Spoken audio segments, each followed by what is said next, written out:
Can he turn this around if he achieves a ceasefire? You know, turn around, you can just sort of make this survivable, kind of. I mean, ran across a guy about a month and a half ago who was saying, you know, President Biden is anti-Semitic. I thought, you know, you could think of a lot of things to criticize him on, but that's really kind of not, you know. But it is a no-win situation, so it's just how do you survive? You're not going to win it, but how do you navigate it and lose as little altitude as you can on it? Because he's got, you know, problems in every direction and doesn't need one more, but here you have one more that, you know, wasn't quite so much of his making.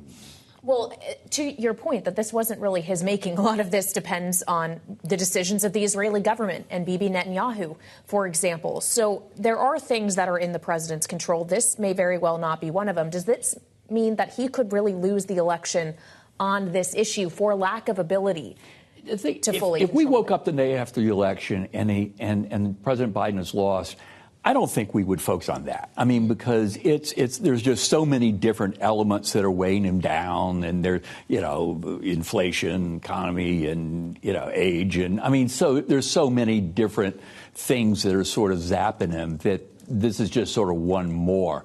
But you can't. I mean, it's like you can't embrace him too tight to satisfy some people, and if you even talk to him, you alienate other people, and there's no coming out of that ahead. We're going to walk through a couple of big issues, all of them divisive when it comes to this president. We just started the show talking about Jay Powell today and interest rates. It's entirely possible we see no rate cuts this year. Maybe, Charlie, we see a hike.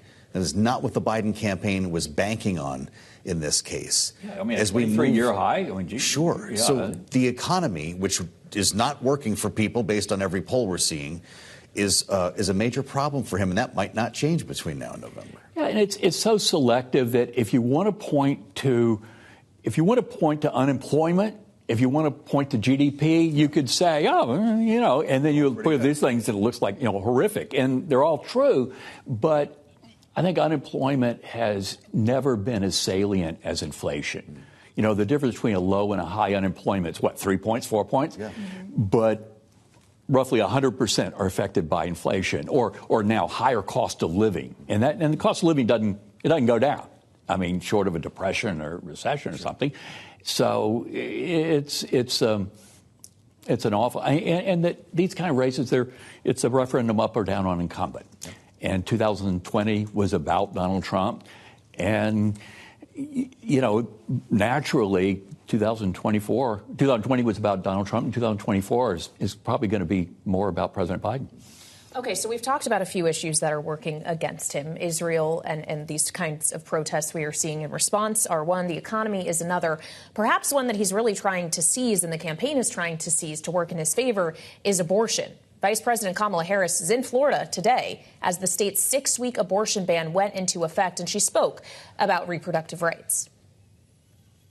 This is a fight for freedom, the fundamental freedom to make decisions about one's own body and not have their government tell them what they're supposed to do.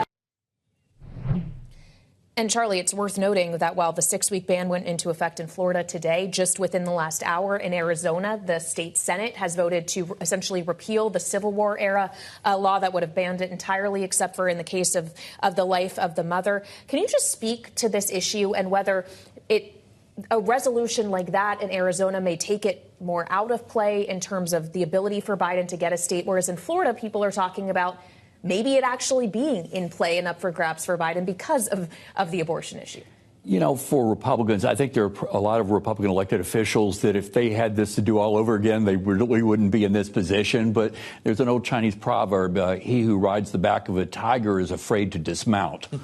And Republicans kind of rode this tiger, you know, for 20, 30 years, 40 years. And now it's dangerous to get off of it. But, boy, it's dangerous to stay on. And that if they go along with compromise too much, they alienate their base. But 6 weeks, wow, these are pretty unsustainable bills that some of these are. I mean, this is not seeking a happy medium I like at that all. better than the dog that caught the car, which we keep hearing in this analogy here. We could be mixing metaphors all day. But look, the man that Joe Biden's running against, we're talking about the president this whole time, is in court 4 days a week and is directly responsible, and as he would tell you, for the end of Roe v. Wade and the opportunity for states to do what they want here. So he's tacitly endorsed what any state is going to do.